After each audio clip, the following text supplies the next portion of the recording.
Sahana vavatu Sahana bhunaktu Sahaviryam karavavahai Tejasvinavadhitamastu Ma vidvishavahai. Om Shanti Shanti Shanti. May the Lord protect us. May He nourish us. May we acquire the capacity to study and understand the scriptures. May our study be brilliant and may we not cavil at each other. Om, peace, peace, peace unto us all.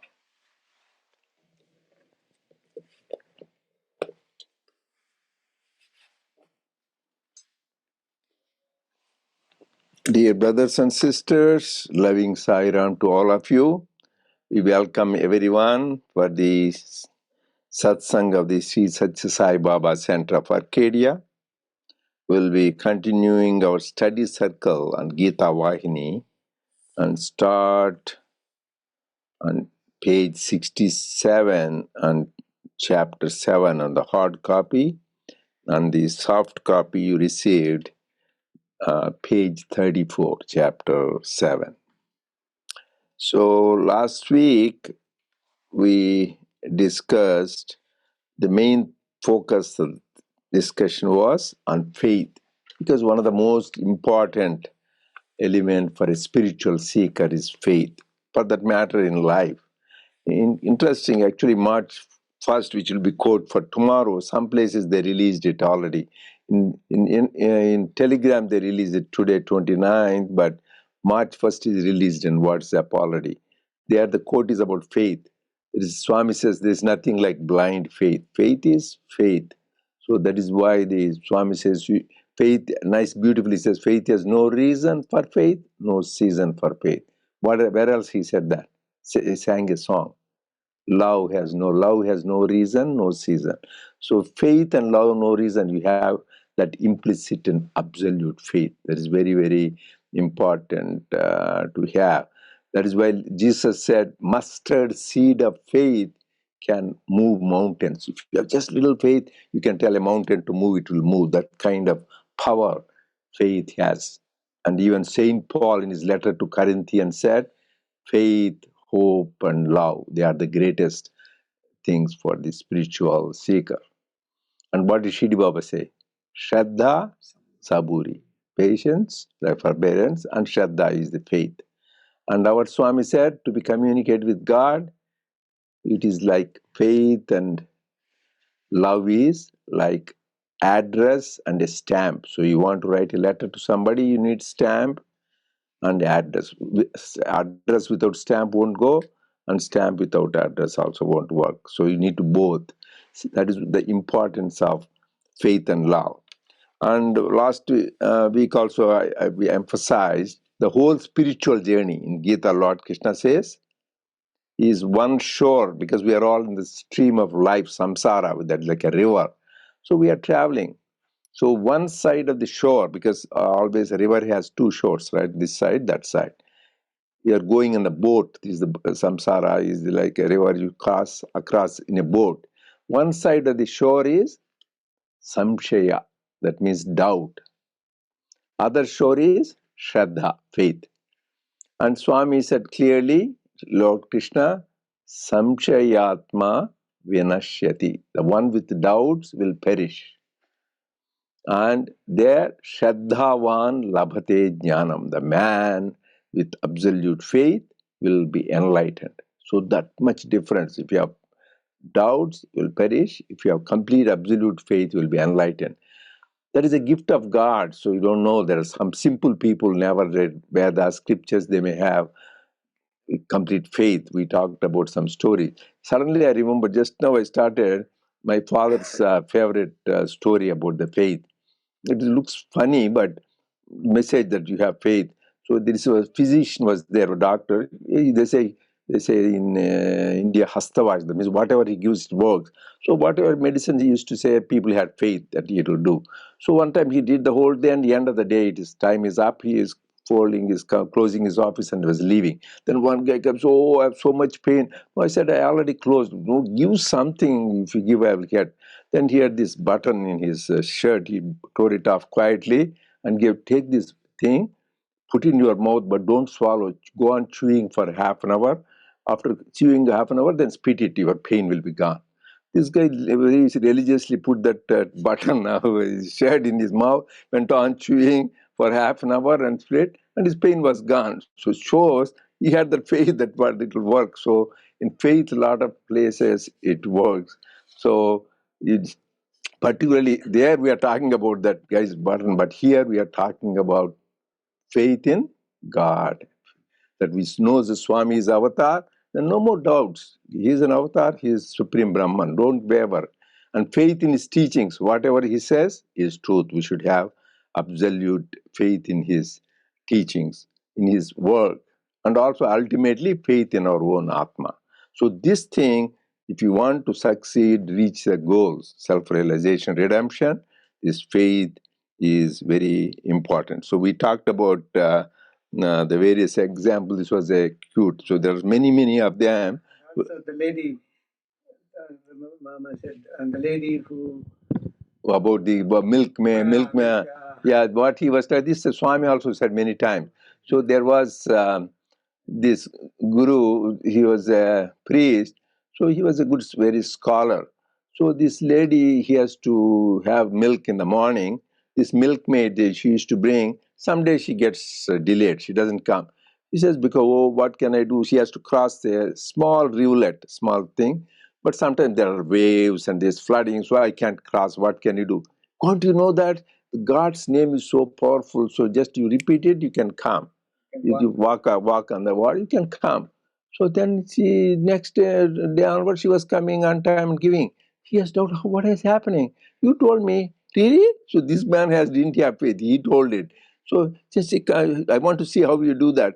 Then she went on repeating, she was going. And this guy, he was doing, because he has this dhoti, he was pulling it up. Because if you really have faith, you won't pull up your thing. So because he may drown. So he says, because you don't, he had told the lady and she had faith, but he himself did not have faith in his own words. That was the simple lady, village woman, she believed. There are many stories like that. Some children offering prasad to God. There are thing, like a famous saint called Jnana Sambandar. His father said, so he went into bath, he told his son, so whenever you have problem, just cry to mother, Shiva and Parvati, they are your mother and father, call for them. So then he was there, then he went to the bath, and then meanwhile his father went to dip in the thing, right, to take a bath for Sandhya. And he didn't see his father. What happened to my dad? He starts crying. Then he remembered his father said, you call to your father, real father and mother, Shiva and Parvati. Then he goes, mother, please come. My dad is not there. Then Shiva and Parvati, they calm down. And Parvati, then he was still crying. Then Shiva, his story says, you are a mother, don't you know what to do? So you should give milk, breast milk. So she gives that, and he drinks that. And by the time his father comes back, he says, what happened? He has milk stains on his face. Whereas this mother has given, he says, what are you talking about? Then that time onwards, that's why it's called Jnana Sambandhar. He got complete enlightenment just at the age of 3 years. And he composed a lot of wonderful verses on Lord Shiva. He was a great Shiva Bhakta because he had belief in his fathers. So he didn't give Lord Parvati and Shiva, they disappeared by the time real father. He was doing a lot of austerities too. So it shows, that is why Lord, Jesus is a childlike faith. You should have like a child believes innocently, no logic, like I said, no reason, no season. You believe the Lord is my father and mother, He will take care, and then He will take care. But if you don't have that faith, you have doubt, then He says, okay, let him try that. There are many stories. So anyway, we can go on those stories itself. But anybody else, Nirupama, you want to add anything? Last time you wanted to add something about Joe or something, whatever, you just go ahead and. Sairam, yeah, I actually had prepared a little something. Yeah, go ahead. But Swami's hiding it from me, so Oh, I'm it's fine. looking It's from okay. in my other device. We were going to talk about the story of Job because one of the big themes that we discussed last week was on faith and having not necessarily blind faith, but at least having faith in God. So Job is the book of Job is in the Old Testament, actually, and it was written probably 3 years before Christ was actually born. And Job is a man who is considered to be a great man and very pious, but he also was very wealthy. He had a large number of livestock, I think something like 7,000 sheep, 3,000 camels. He was married. He had 7 sons and 3 daughters, and just had a lot of folks that worked for him. And he was very pious. And one day, God was just sort of sitting, and they call them the sons of God, came, and Satan kind of followed behind. And God asked him, "Where have you been?" And Satan said, "Well, I've been kind of just walking the earth up and down." And he said, "Well, what did you make of my servant Job?" Is what he called him. And he said Job is a very great man and he has a lot of faith. And Satan said, he's very wealthy and he's very successful, has a lot of livestock, but the minute you take all that away, he's going to curse you to your face. And God said, well, we'll see about that. I give you the power over all of his possessions. You can do whatever you want with them, but don't hurt him. So, of course, Satan goes and kind of afflicts various troubles. His livestock is destroyed. His home collapses, kills all his children. And he just has all this devastation. And in all of that, Job says, he actually removed his clothing at the time and just fell to the floor and said, naked I came from my womb, from my mother's womb, naked I leave this earth. What the Lord giveth, the Lord taketh away. And he did not curse God, but he just sort of accepted it at that moment. So then sometime later, the sons of God return with Actually, Satan. there's one more addition. I don't know, in the version you said, he even spoils his health. He gets boils all over his body. Yeah, that's the next part. Yeah, that's the next part. Yeah, he gets that also. I was coming to that. Oh, that good, yeah. good. I actually, I had, it's a pretty long. Oh, good, yeah. So the next part, God said, so you saw my servant Job, and guess what? You took all the stuff away and he didn't curse me. And Satan said, well, we'll see about that. So I'm going to, and he said, fine. He said, if you cause him any kind of physical harm, believe me, he's going to curse you to your face. And God said, well, challenge accepted. Go ahead and you can do what you need to do. Just don't take his life. So Job developed all these really painful boils and sores everywhere and was really suffering, but still did not curse God. He just sort of accepted it.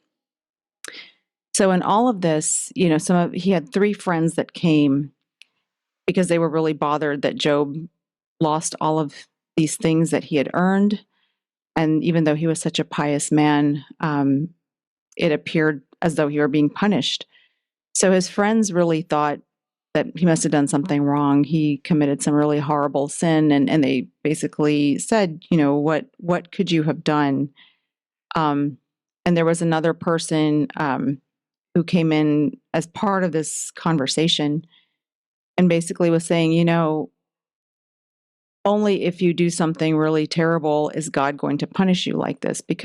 But what you need to do is just remember that God has created this beautiful earth, and there's so many good things to think about. However, God really does punish the sinners. And they had this long conversation, and in hearing this, Job was actually pretty angry. He never cursed God per se, but he felt very forsaken and very almost abandoned at this point by God. And there's a very long speech that he made as well. After this, some time, God appears. Doesn't necessarily speak directly to Job, but what he says is, listen, he just declares his own omnipotence and omnipresence. He doesn't really admit that, he doesn't really endorse that he would punish anybody. So, but he did talk to the friends and said, listen, what you told Job about me was actually wrong. I don't punish sinners. I take care of everybody no matter what. So what you need to do to help Job is you need to pay some penance. So it was some sacrifice, but you need to have Job do it for you, and then I will bless Job. And so this is what happened. They performed a sacrifice. Job was actually the person that interceded the penance, and Job got his wealth returned to him. He prayed for his friends, and they were also forgiven by God. After that, Job actually, because he maintained his faith and his piety, he actually doubled in his wealth. His family returned to him, and he lived to be 140 years old and was able to see through 4 generations of his family and was able to enjoy that. So I had some questions in this too. But I think the main thing is for folks, what do you think the whole message of this story is? I left out, it's a long book. Yeah, It's about there is 3 chapters. whole chapters, big chapter. Yeah, my grandson Kishore is an expert in that. He has a different view. He was a philosophy major in Yale, so Job is his things. He's not something, he also went through when they went through pain, he had some doubts and all that. So it is not that easy, but you should always remember in these stories the lesson.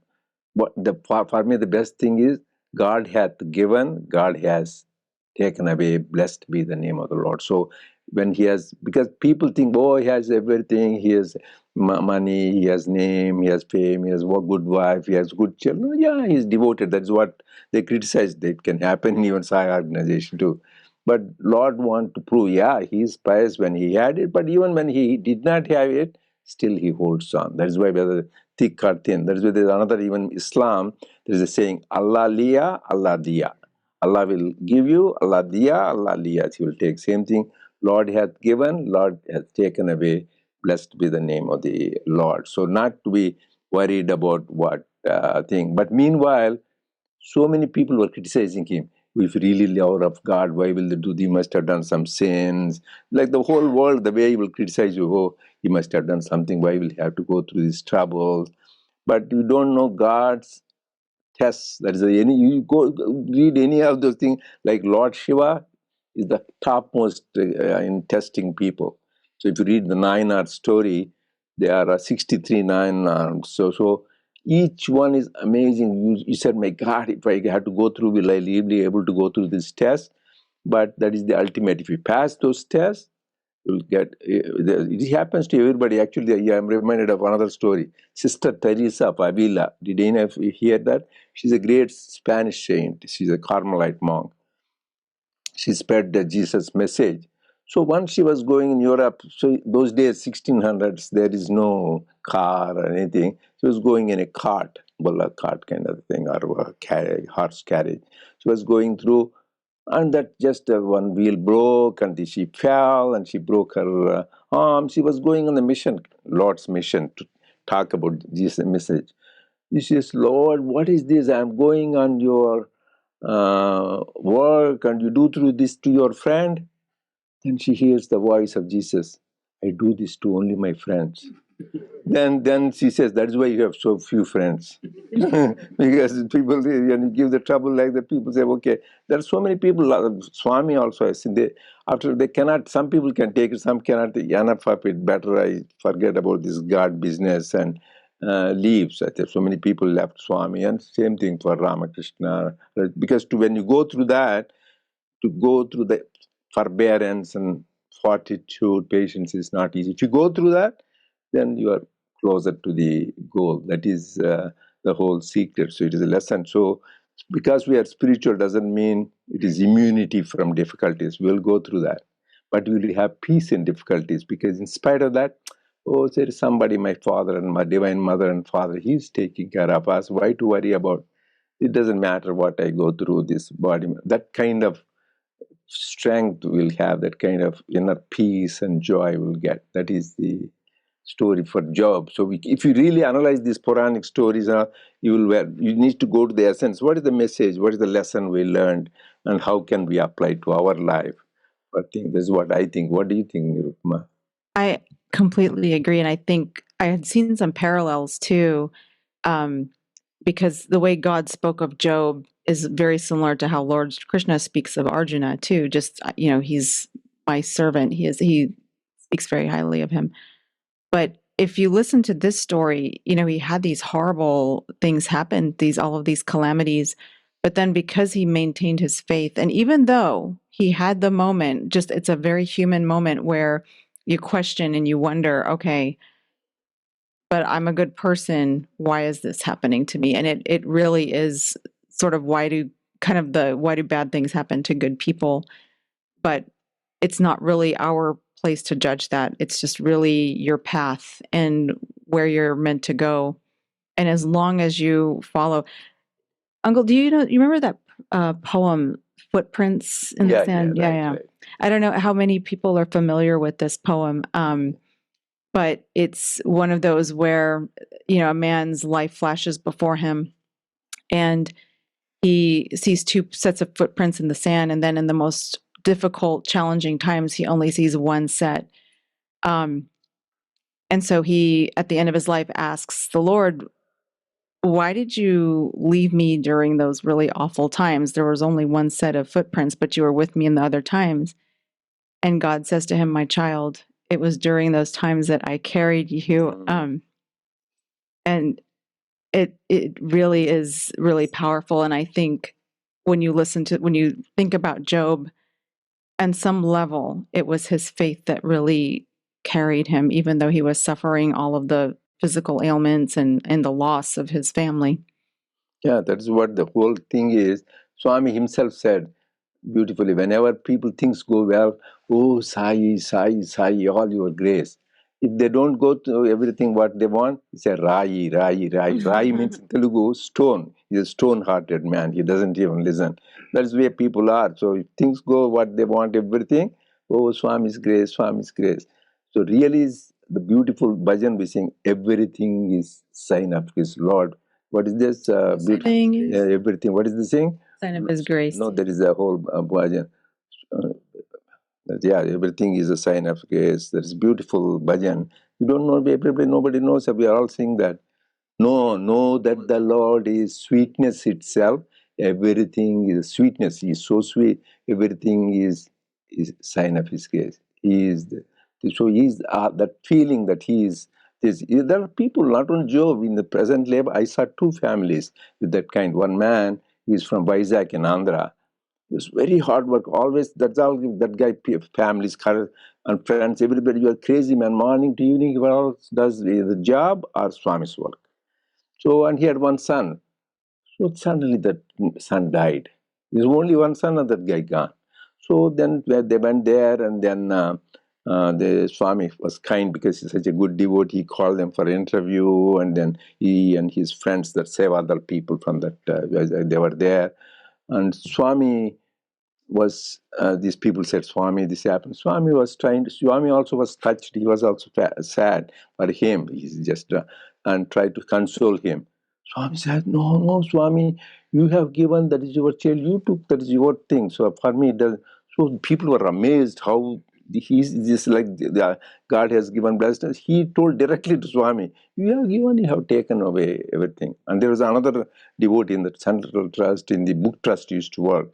He had 3 children, all the 3, they were going to Uti, and all of them, they were killed in an auto accident, going with the Swami. And they also still continue to do Swami's work. So God really tests, if you read all the stories of the devotees, that Meera, Tyagara, Jesus, Saint Paul, Peter, all the people, they go through the thing. But the difference between is, they still have that love for God. That is real love, unconditional love. If everything it is, otherwise it is business transaction. You do this to me, I give hair, okay, I will pass the exam. I do this 100 coconuts, you get my children married. I do this, you do. That is all called business transaction. I do this, you do this. That is okay, condition. But real condition, love for love's sake, it doesn't matter what you do. I love you because you are love itself. That is the ultimate thing. So that is the one. In the beginning, this is okay, that transaction, but ultimately, love for love's sake. That is the most important. Anybody else has any comments, questions? Okay. Krishna, we didn't even start, right? Yeah. Yeah. Okay, anyway, these are good discussion. Okay.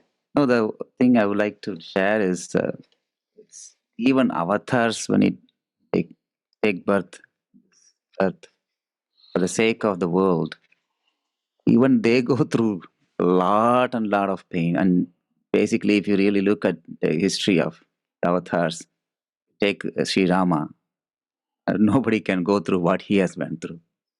Sri Krishna, by birth himself, he was in the jail, and he was taken, and one after another, all these rakshasas are attacking. And of course, we all, even our Swami, physically, we have seen how much. I cannot even think there's episodes where the parents taking him to that guy, Sorcery, and that guy torturing him is just like, what, 10 or 12 years old. It is very, very, when you really hear and read those things, and Swami himself said what they shared, it is, the pain is inevitable when somebody is born. But the only thing is, they are, of course, avatars come and they go through the pain willingly. They know all these things for the sake of the world, to teach the world that, hey, this is the part of life when you go through this. So that we also try to will have faith in him. That we follow the same path what he did, we will have that faith. So I think, at least we see Swami, and then we should have that faith that he is there to protect us. That is the whole Rudram. That when it starts also, it is that way only. So it's nice to remember, and again, the satsang helps us to build that faith. Yeah, because Swami himself, all the avatars example he was talking about, Sri Ramakrishna Paramahamsa, if you read his story, he died at the age of 49. What did he have? Throat cancer. He couldn't even properly eat. Bhagavan Ramana Maharshi, what did he have? He has sarcoma, major, used to bleed and all that. Bhagavan Ramana Maharshi died, major cancer. So, and I was witness with Swami because I was a physician in 2011 when Swami was admitted in the hospital. I went back and forth 3-4 times from here within a month. 5 times. 5 times within a month. I had to go back and forth because as with Swami, as a doctor, I'm a devotee and also a doctor. I could see, I saw so many patients, you can't. He has a tube there, his kidney was failing, liver was failing, bone marrow failing, he has a respirator, so many things. You'll be in so much misery. And we feel like he has pain. So one of the doctors, he was from All India Institute of Medicals, he said, ask the attendant, so ask Swami whether he wants some pain medication. So ask Swami, you want pain medication? Cheppu, nenu anandanga unnanani. In Telugu he said, tell them I am in bliss. That means no human being can tell I am in bliss when you are going through that. That shows he has no body consciousness. He is transcendent. He is the divinity itself. So to show that in spite of the intense, otherwise Swami's name itself cured so many people. Swami's touch cured so many people. His sight helped. Can't he do that? I even tell Swami, for our sake, please cure yourself. It's not. It was so painful to see him like that. It was heartbreaking. And Swami smiled. So just to show an example, so how we can also just do at least fraction of that, you can live that. So just that is, even the bodies of the avatars go through those pains, but they go transcend the body consciousness. Okay, so you want to continue? Start, actually not continue. We didn't even start today. So this is page 67.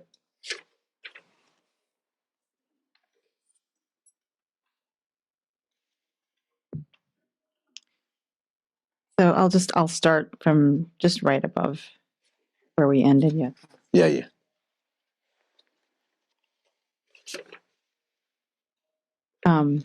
Start here from It's like that. 62, yeah. right? Yeah. 62. Yeah. From that infinite, limitless universal, why should God incarnate as the limited particular? Howsoever I argue within myself, I cannot solve this doubt. Your words are meaningful for you only. They do not convey any meaning to me. My head is confused. Give me some guidance, some convincing reply, prayed Arjuna. Krishna laughed within himself, recognizing that the appropriate moment had come. He said, Arjuna, what exactly do people mean when they say the sun has risen and the sun has set? It is so far as their vision is concerned. That is all, is it not? The sun does not rise, it does not set. I am also like that. I am not born, nor do I die. Men of ordinary intellect consider that I am born many times and that I do many deeds during each birth. Whenever there is the need for the uplift of the world, I become manifest, assuming a name and form. That is all. So I am conscious of all my appearance, all my manifestations. I am almighty. I am Sarvagna. Not only I, even you know everything. But your Jnana Shakti is overwhelmed by Ajnana. I am Jnana itself, and so I know everything. When the sun is seen in a mirror, he does not lose either his status or his glory. He is unaffected. His glory is undiminished. So also I am reflected in Prakriti, and that does not diminish any of my glory or status. I remain as almighty and as Sarvagna as ever. I am birthless, immortal. Humans are born as a result of the merit and demerit of previous births. Perhaps you think that this holds true for avatars also. No. Yours is karma janma. Mine is lila janma. Prayers of the good are the cause of my janma. The misdeeds of the wicked are also the cause.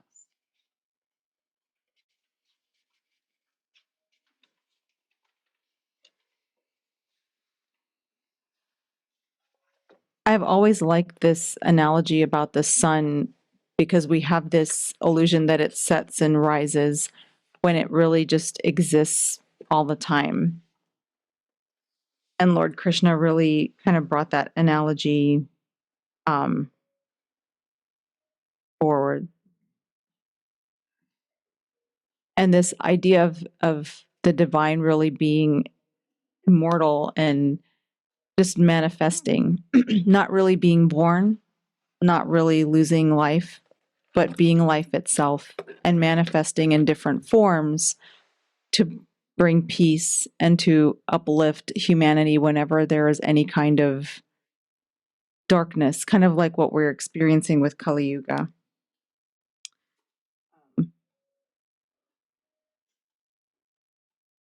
And then I sort of like the distinction between the karma janma and the lila janma, where as humans, the karma janma, we're sort of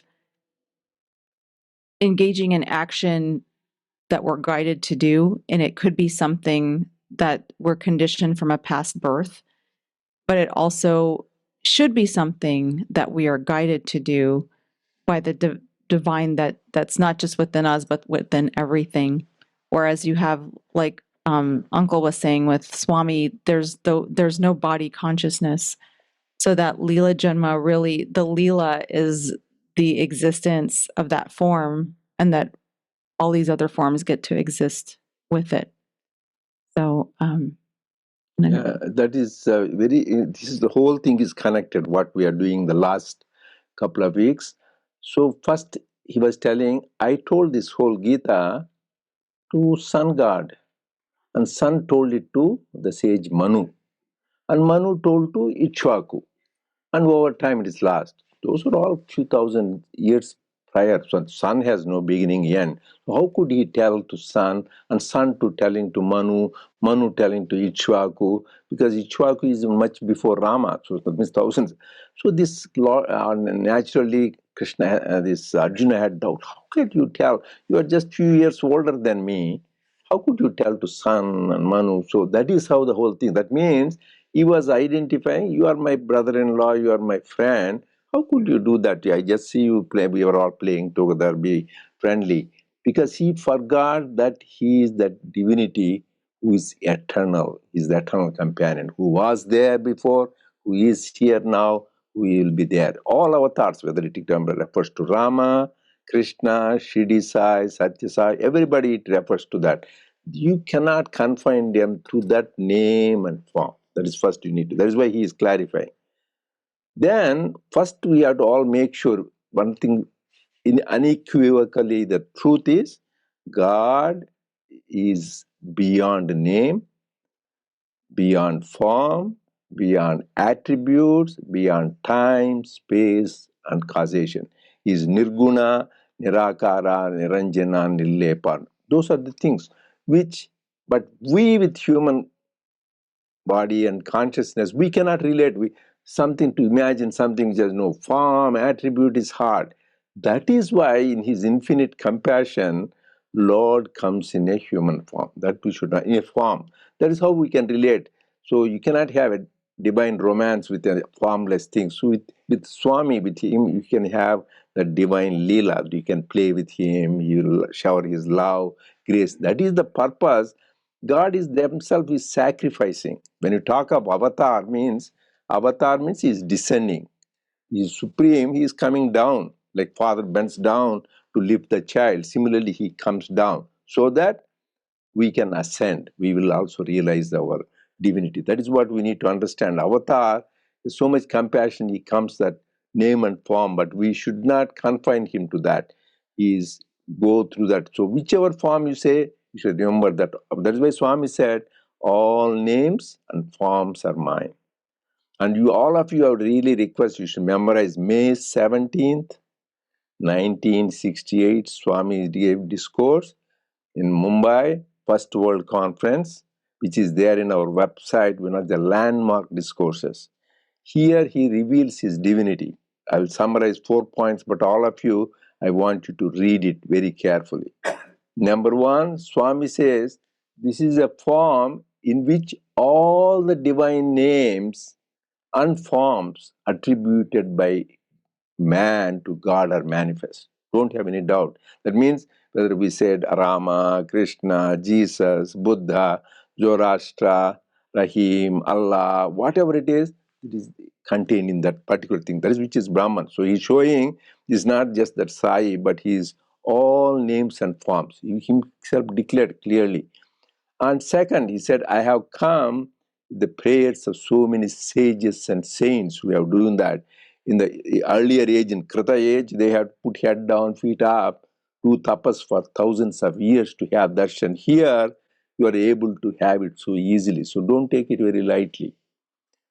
Third thing he said is, the whole humanity combined, they do austerity for thousands of years. They cannot understand who I am, what I am. So we cannot understand. Don't try to analyze Swami. Why did he do that? What happened to him? Why is he thing? So don't try to say whole humanity. Say you do tapas for thousands of years, you cannot. So all this he revealed in the discourse.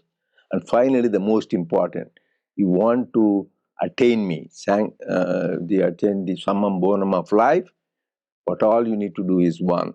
The greatest astana, he didn't say do japa, they're all good, meditation, service, but implicitly, completely follow my command. So immediately. So you should follow his command. So then you will reach the goal. That means whatever he says, without any question, Swami says, and he doesn't ask much. What is this? Practice the human values, tell the truth, and practice love and things. Then you will reach the goal. It's not very complicated. So these four major points, it is beautiful discourse, read the whole thing, but this is there. And he himself, 1968 means Swami was only 42 years, not even 40 to 41. So he was revealed to the whole world for the benefit of the world. So just we need to remember when the avatar comes, the message we need to all remember and practice. Okay, so we'll continue next week. Saira.